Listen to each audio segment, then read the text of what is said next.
Kak, sholawat yang paling bagus buat hajat aku tuh yang mana gitu. Mungkin taruh screenshot beberapa jenis sholawat dan artinya. Jadi teman-teman mungkin bisa milih salah satu dari.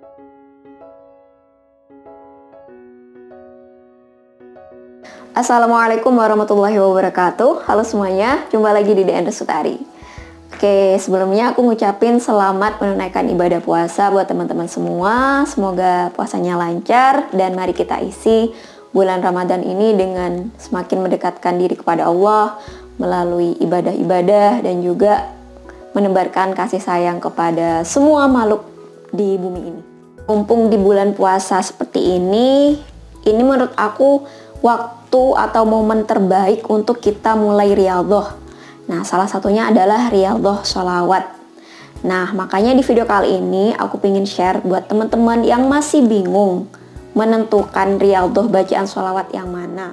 Karena kan banyak tuh ya jenis-jenis atau macam-macam bacaan sholawat. Ada sholawat munjiat, sholawat nariyah, sholawat fatih, sholawat jibril, sholawat tibil qulub gitu. Nah, sebagian dari teman-teman nanya, Kak, sholawat yang paling bagus apa sih buat hajat aku gitu. Nah, makanya di video kali ini aku pingin share mengenai hal itu. Jadi seperti apa lengkapnya, simak terus videonya ya. Aku udah sering kali bilang bahwa untuk memulai ngamalin sholawat itu tidak ada tata cara khusus yang gimana-gimana gitu. Nah, mungkin aku ingatkan lagi buat teman-teman yang masih bingung tentang hal itu, bisa nonton video aku yang ini. Nah, di situ udah dijelaskan bahwa kita dalam bersholawat itu nggak perlu tata cara khusus, nggak perlu ijazah, nggak perlu yang harus jumlahnya berapa gitu. Sebenarnya bebas, mau jumlahnya berapa, bacaan yang mana itu bebas. Terus aku sendiri kan udah nge-share berbagai macam bacaan sholawat ya. Nah, mungkin ada sebagian teman-teman yang bingung, Kak, aku harus ngamalin sholawat yang mana gitu. Apalagi yang nanya gini, Kak, sholawat yang paling bagus buat hajat aku tuh yang mana gitu. Mungkin itu udah karena saking kepinginnya hajatnya terkabul gitu ya. Buat teman-teman yang ngerasa bingung dengan berbagai macam bacaan sholawat, nah gak usah bingung. Dari aku pribadi nih, gini deh, teman-teman pilih satu aja bacaan sholawat yang paling teman-teman sukai. Misalnya dari segi kalimatnya. Nah, misalnya dari sholawat munjiat, sholawat nariyah, sholawat fatih, kemudian sholawat tibil qulub, dan berbagai macam jenis sholawat yang lain itu kan masing-masing memiliki arti gitu ya, ada terjemahannya. Meskipun maknanya tuh sama, kita bersholawat kepada Rasulullah gitu. Nah, itu kan banyak sekali terjemahannya. Nah, teman-teman pilih deh, mana terjemahan mana atau arti dari sholawat mana yang paling mengena di hati teman-teman semua. Kalau sudah menentukan atau memilih satu jenis sholawat, nah satu jenis atau bacaan sholawat inilah yang akan kita istiqomahkan. Nah, misalnya kita bikin kurun waktu tertentu gitu ya, misalnya kita istiqomahkan selama 40 hari. 40 hari yang pertama terlewati, lanjut ke 40 hari yang kedua, seterusnya sampai bacaan sholawat yang kita tentukan tadi itu sudah menjadi kebiasaan. Nah, kalau kita udah melewati 40 hari pertama, 40 hari kedua, 40 hari ketiga, dan seterusnya, nah insya Allah gitu ya, karena itu terus-menerus kita lakukan, akhirnya menjadi sebuah kebiasaan. Kalau udah menjadi kebiasaan, itu bakal nggak enak kalau nggak kita lakukan gitu. Sama kayak misalnya mandi, kita udah mandi dari kecil sampai dewasa gitu. Jadinya kalau nggak mandi sehari aja pasti rasanya udah nggak enak gitu. Nah, sama dengan halnya mengistiqomahkan sesuatu. Kita biasakan dulu, kita latih dulu diri kita. Nah, sampai akhirnya itu menjadi sebuah kebiasaan. Jadi poinnya adalah kita fokus pada satu jenis bacaan sholawat saja. Dan itulah cara yang aku terapkan pada saat aku memulai riyadhah tahun 2016. Jadi waktu itu aku mengikuti riyadhahnya Ustadz Yusuf Mansur. Dari berbagai macam amalan itu kan salah satunya adalah sholawat. Nah, sholawat yang aku pilih waktu itu adalah bacaannya yang Allahumma sholli ala Sayyidina Muhammad. Itu kan yang udah umum gitu ya. Jadi aku nggak ngamalin yang munjiat atau yang nariyah atau yang lain-lain, aku fokus pada jenis bacaan yang itu aja. Dan aku istiqomahkan setiap hari itu 1000 kali sholawat. Dan aku bagi setiap selesai sholat sebanyak 200 kali. Itu diistiqomahkan sambil dengan riyadhah amalan-amalan yang lain. Alhamdulillah setelah dari 2016 sampai 2017 istiqomah di sholawat, di satu jenis sholawat itu, sampai akhirnya tahun 2018 itu aku udah mulai ngamalin sholawat-sholawat yang lain, udah mulai kenal yang Shallallahu ala Muhammad yang 4444 kali, kemudian sholawat munjiat, dan sholawat-sholawat yang lain.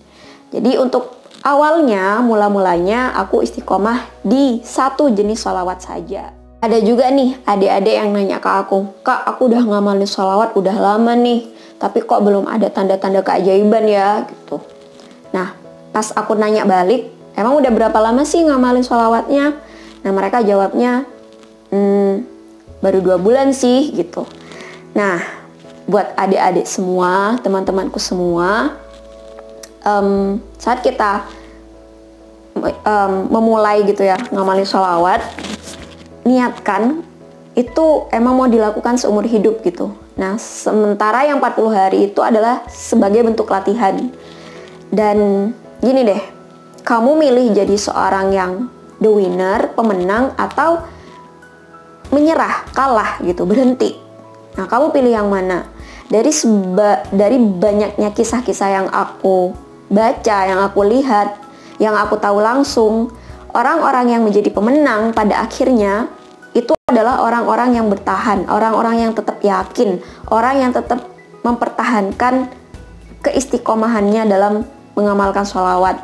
Jadi tidak hanya sebulan, 2 bulan, bahkan ada yang bertahun-tahun. Tapi dari yang aku lihat, semuanya itu alhamdulillah berakhir dengan indah gitu, berakhir dengan terwujudnya impian mereka. Mereka menjadi jauh lebih tenang gitu ya. Jadi intinya tetap adalah kamu pilih jadi seorang yang pemenang atau menyerah, kalah, berhenti. Untuk mengantisipasi cuman menggebu-gebu di awal doang, nah biasanya kan gitu ya, kalau kita baru mau mulai udah langsung dihajar 1000 kali sholawat. Nah terus seminggu kemudian udah nggak usah deh, nggak usah ngamalin lagi gitu. Nah, untuk mengantisipasi hal tersebut, alangkah baiknya kita emang memulainya itu secara perlahan tapi pasti, pelan-pelan, alon-alon asal kelakon gitu kalau kata orang Jawa.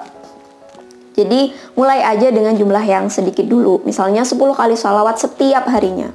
10 kali sholawat butuh berapa menit sih? Kayaknya nggak nyampe 1 menit deh. Nah, kita istiqomahin di jumlah yang kecil dulu, yang sedikit dulu. Nah, kalau udah istiqomah, insya Allah seperti yang aku bilang tadi, itu akan menjadi sebuah kebiasaan. Kalau udah kebiasaan, bakal nggak enak kalau kita nggak ngamalin. Atau kalau emang berat, nggak usah dihitung deh. Gak usah ditentukan berapa target jumlahnya, yang penting dibaca aja setiap harinya. Teman-teman bisa membuat jurnal atau membuat checklist setiap harinya gitu ya. Udah ngamalin sholawat belum hari ini? Kalau udah, dicentang gitu. Jadi mau milih untuk tetap jadi the winner atau sebaliknya, itu semua ada di tangan teman-teman semua.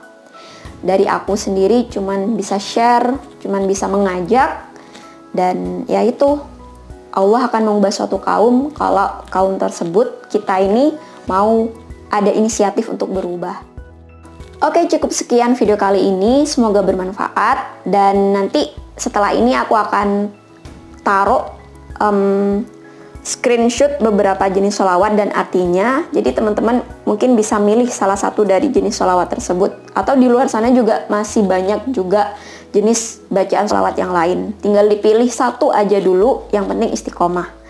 Oke, cukup sekian dari aku. Terima kasih, sampai jumpa lagi di video-video yang selanjutnya insyaallah. Assalamualaikum warahmatullahi wabarakatuh. Bye-bye.